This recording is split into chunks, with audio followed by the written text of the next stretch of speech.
Ulrich Zwingli, les 67 thèses réformatrices de 1523. Le 51e article. Celui qui attribue cela, le pardon des péchés, à la créature prive Dieu de sa gloire et la donne à celui qui n'est pas Dieu. C'est de la pure idolâtrie.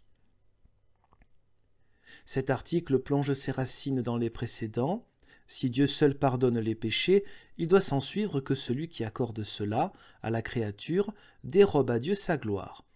Car les Juifs qui ne croyaient pas que Christ soit Dieu pensaient qu'il blasphémait Dieu en disant « Mon fils, aie confiance, tes péchés te sont pardonnés ». Marc 2, 5.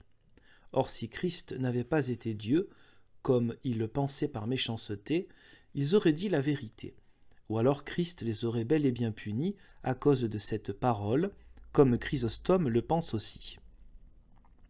Or il n'a pas dit « Vous avez tort, les humains ont aussi le pouvoir de pardonner les péchés ». Mais il a voulu montrer qu'il est Dieu bien qu'il le considère comme un homme. Et il dit « Afin que vous voyiez que le Fils de l'homme a sur la terre le pouvoir de pardonner les péchés, il dit au grabataire « Lève-toi, prends ton lit et va dans ta maison. » Et il s'est levé et est allé dans sa maison. Il s'appelle un fils de l'homme pour qu'on reconnaisse qu'il est un homme véritable.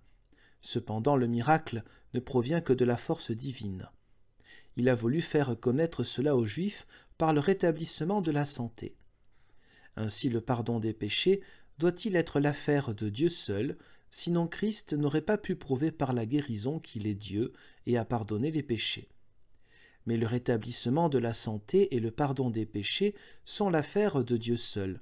C'est pourquoi ils prouvent l'un par l'autre. Ceux, donc, qui accordent à la créature de pardonner les péchés blasphèment Dieu. Vois quel grand mal cela a été que certains humains dévoyés par les papistes aient pensé que l'homme leur aurait pardonné leurs péchés. Car sous cette forme, Dieu leur est resté inconnu. Car ils ont attribué sa miséricorde à l'homme, ce qui est de la pure idolâtrie.